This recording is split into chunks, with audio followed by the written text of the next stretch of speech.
Abdullah Ahmed Abdullah, an international terrorist wanted for his crimes against the U.S. and other nations. He was captured in 1999 after the bombings of U.S. embassies in Tanzania and Kenya. He was found hiding just miles from the Tehran embassy in his cousin's basement. His family was charged for harboring terrorists, but charges were later dropped. Abdullah was on the FBI's top 10 most wanted list for acts of terrorism and is now permanently residing in Guantanamo Bay detention camp. He's highly dangerous, but has lots of information regarding the U.S. Embassy attacks in Iran. Today we have the option to meet with him.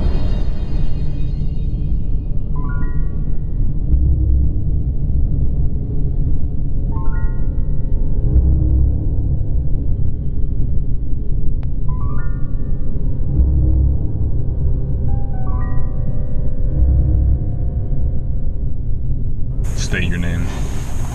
Abdullah Ahmed Abdullah. So tell me, Abdullah, what happened on that day, November 4th, 1979?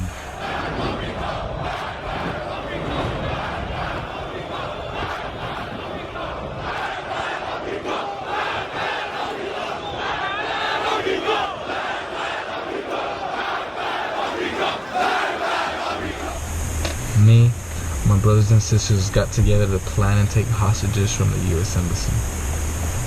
How'd you do it? As we crowded the front gate, some jumped the wall and some broke the lock, eventually letting us all in.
Was it difficult to get in? As we were running to the building, Americans shot gas at us, trying to blind us to keep us from getting there, but we just covered our faces and kept moving.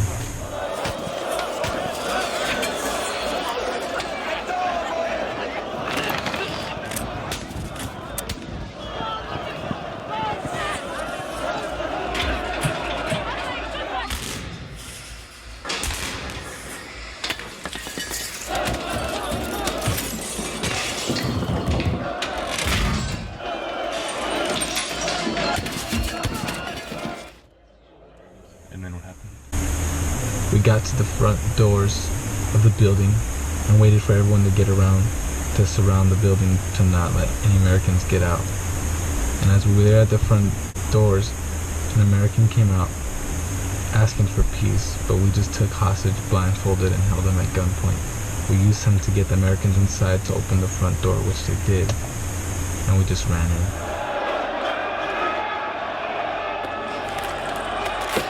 Going outside. Come on, to reason with them.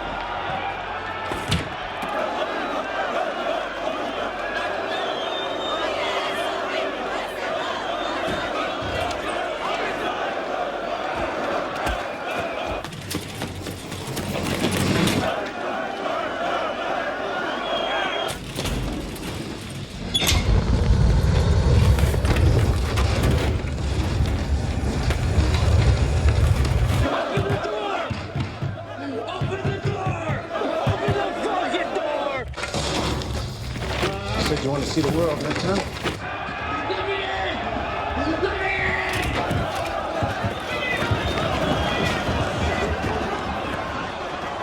What happened when you first entered the U.S. Embassy? We checked each room for anyone we could take hostage. Then we got all the hostages together.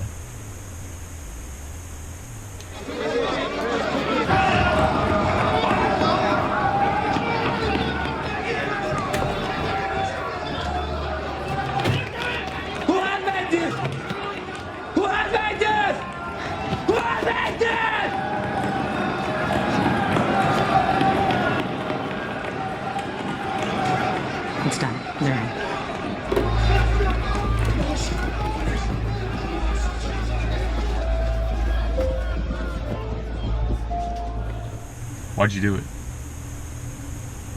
When the Shah left the country to America for his cancer treatment, it angered the people, and we wanted him back to hang, but the Americans didn't give him back. Why'd you want to kill the Shah? Wasn't he your leader? Yes, he was, and when he left the country, he betrayed us, the people, and the country.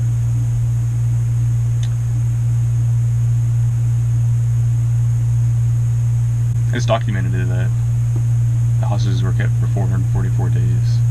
Why so long? The Americans attempted 2 rescue missions, which they failed both at, which only extended the time the hostages were kept. But when the Shah died, and the American president at the time wasn't president anymore, we decided it was time to let him go. It's also documented that there was 65 U.S. Embassy members in the building at the time, but only 60 were taken as hostage. What happened to the other 5? Days later, we found out that 5 Americans had escaped through playing out the country, and we couldn't do anything about it.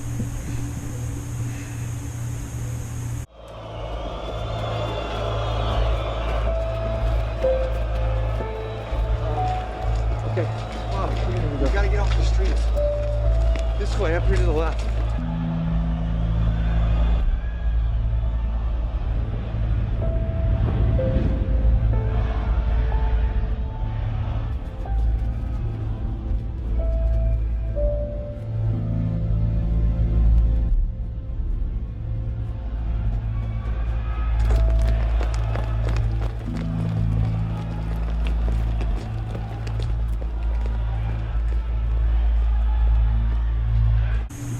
Abdullah, why are you here?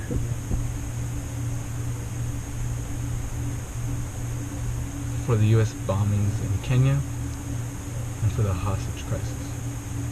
Was it really worth it? For my people, for my country, yes it was. Alright, that's all I need to know from you. Thank you for your time.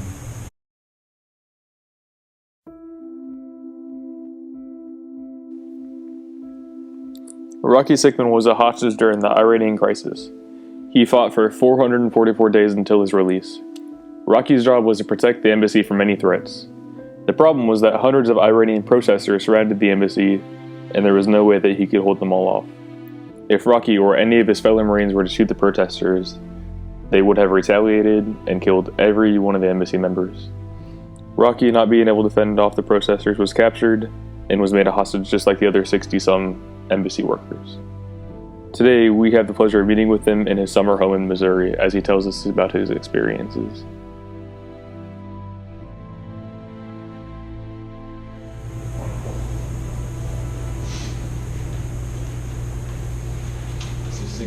Thank you for coming. Thank you for having me.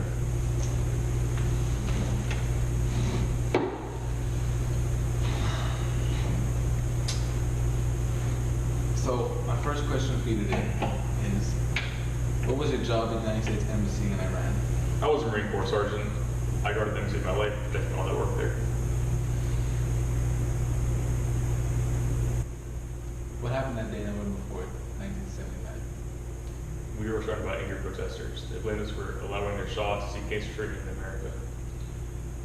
How do you think this incident affected America and its relations with Iran? Well, Iran already not being the best of our friends, disliked us, but they disliked their Shah even more. And why did you dislike the Shah? Well, you see, the Shah was already disliked for his plans to westernize Iran. But we allowed him to seek treatment in America when he was sick with cancer. Iran saw this as betrayal, and because of this, they hated him, and they wanted him back immediately to hang him. As crazy as that sounds, can you blame him? Not really. I mean, as radical as they are. How do you feel about the Carter administration and their attempts to rescue you and the other 59 hostages? I didn't really like Carter. I mean, he was reluctant to save us, but then he proposed Operation Eagle Claw. Operation Eagle Claw. It was an elite mission where a team of rescuers were sent to take us home. It failed, killing 8 men. making Carter look even worse. The nation viewed him as a weak leader, which poisoned his campaign. Well, Carter did lose his second term, and Reagan became the new president. So how did Reagan's election affect the crisis? It must have gone well because the day of his inauguration, they let us go 44 days later. I'm sorry you had to go through all that, but before we bring this to a close, I have one question for you. What do you know about Operation Argo? That's the thing I've heard in decades. It was a mission to rescue 6 American hostages who escaped the compound before the Iranians got in. How was this operation a success? Well, the 6 escapees left the mob of Iranians and stuck into the street. They found a refuge at a Canadian diplomat's house. Canadian diplomat? His name was Kent Taylor. Kent Taylor helped them escape by receiving 6 passports from Ottawa and identities for each person. They were assigned a fake job of filming a movie in Iran, after which the identities allowed them to escape to Canada. So why was Operation Argo called Argo? It's a funny story. Argo was the name of the movie they did film. Makes sense. Well, if you had the chance, would you have escaped with them to the streets or stay put in embassy in the heat of the moment?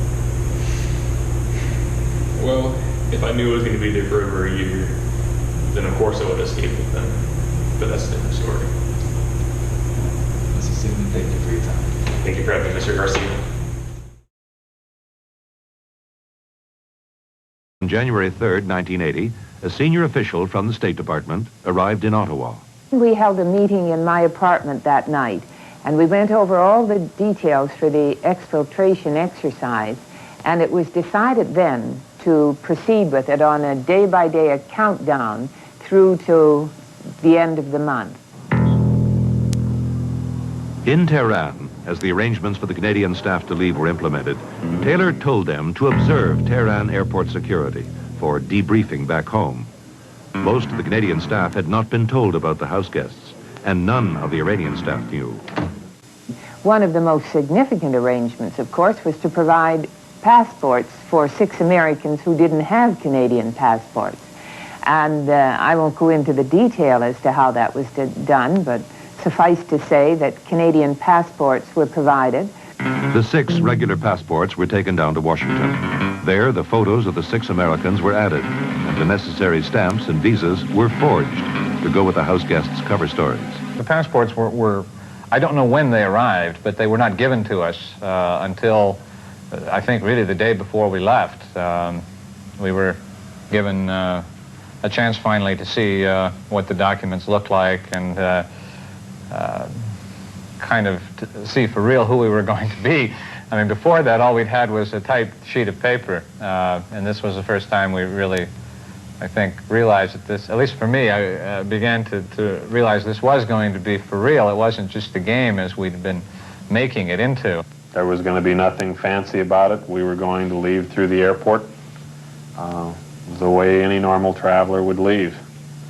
On January 27th, as Ken Taylor bid farewell to his wife, Pat, at the airport, Sergeant Gauthier drove the 2 Staffords over to their colleagues.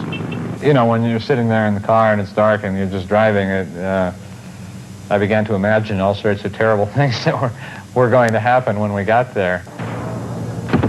To walk into a crowded airport lobby was very scary. It felt very strange. But after we stood there for a minute or so, then it was okay. But that made me very nervous. Somehow, Lee again did get separated, and he went through the line first, through the customs and immigration. Normally, the man stood there, took your passport, stamped it, ripped out the yellow sheet, and you were on your way. That particular morning, there, for some reason, was a change.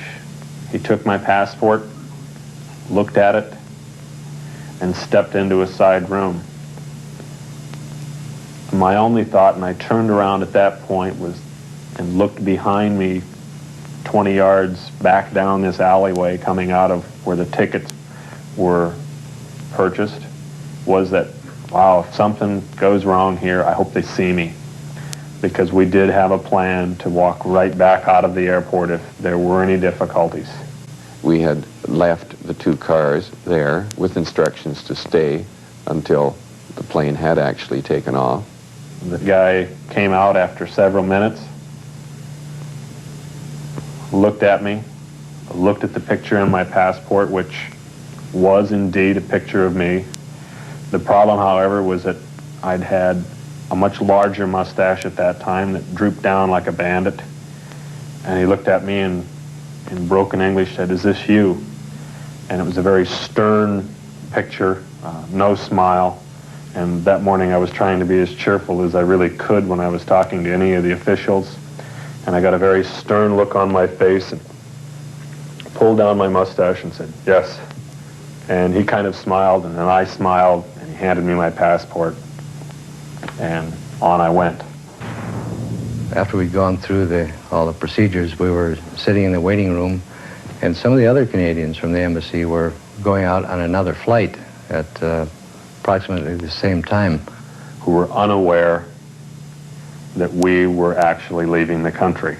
Of course, we had to pretend that we did not know them. One of them had a big Canadian maple leaf on the side of one of his pieces of carry-on luggage. And I glanced over and looked at him, and in my best Canadian said, "Canadian, eh?" And his response was just, I mean, he was coming out of just total stun that we were possibly there, trying to do what we were doing, and then we explained that, you know, we're from Canada too, you know, we're going back to Edmonton. After waiting 15 minutes, they were told to board. That's the point where you really begin anticipating, and when you're so close, but yet there are still a few more vital things to do. And going on board and sitting down was, you know, just that much closer. And mentally, I think we were counting now to minutes. And fortunately, once we were on board, takeoff was almost immediate. Lee and I both leaned out in the aisle and looked at each other with a kind of a knowing look and smile on our face, and we were really very happy then.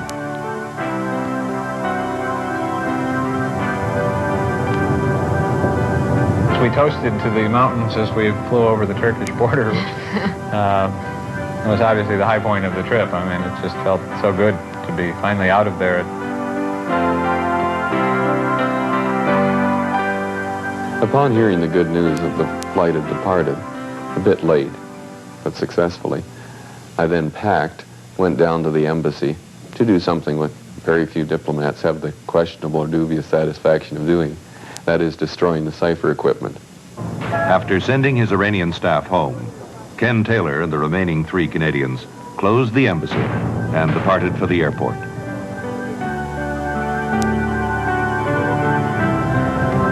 The house guests were now on their final approach. Finally, we landed in Frankfurt and back in the real world. And it was a great feeling to be out of that situation. We both kind of looked at each other and then just in unison stomped our feet out of the ground one more time. And it was over for us.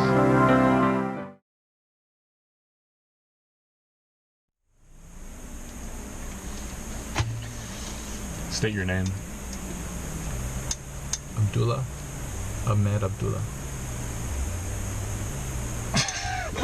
Forgot. Okay, hold on. So I'm gonna say that. Okay, I'm good. All right. Yeah, alright.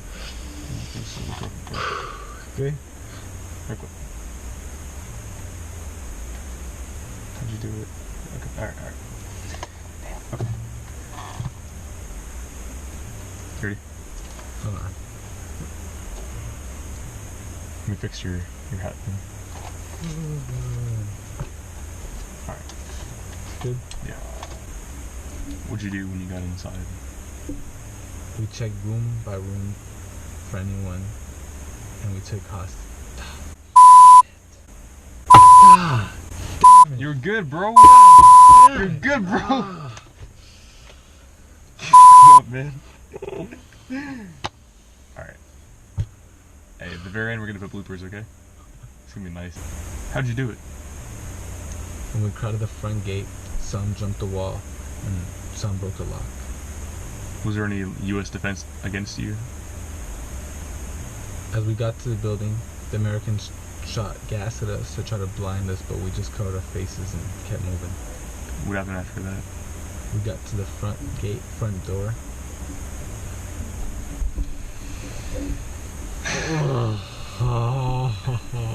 Take 7. Alright.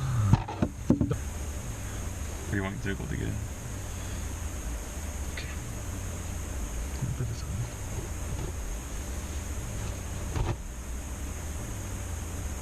Put this on. Oh.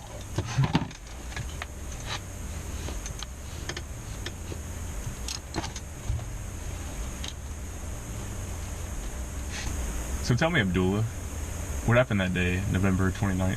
That's my birthday.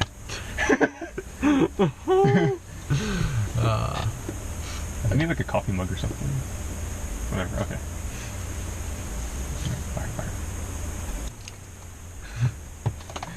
And the real villain was Velma. What is that? Scooby-Doo.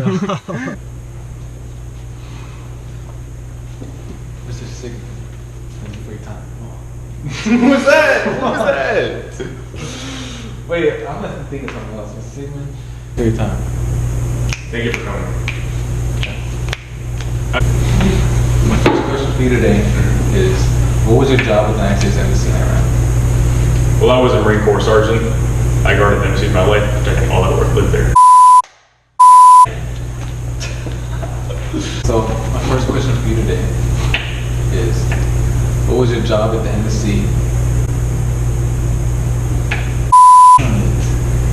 I was a Marine Corps sergeant. Like, we just gotta get it right the first time. We gotta. I could never be in a film. Like I could never. No, I know. If I was I'm thinking if I was in the office, I would never be able to be serious. I can never. If I would have known I was going to be there for over a year, then of course I would have left. But that's a different story. Well, Mr. Sigmund, thank you for your time. My pleasure. Where are you going? Just stood up. Just stood up. I stand up. I thought you were stood up. Hey, you can turn that off anyway. What was Operation Argo? I heard the name in decades. Operation Argo was argue.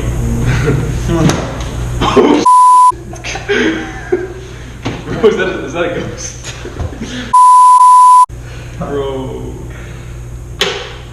Bro, I don't know if you saw it or not, but dude, from my view, dude, that thing lifted straight up. Stop.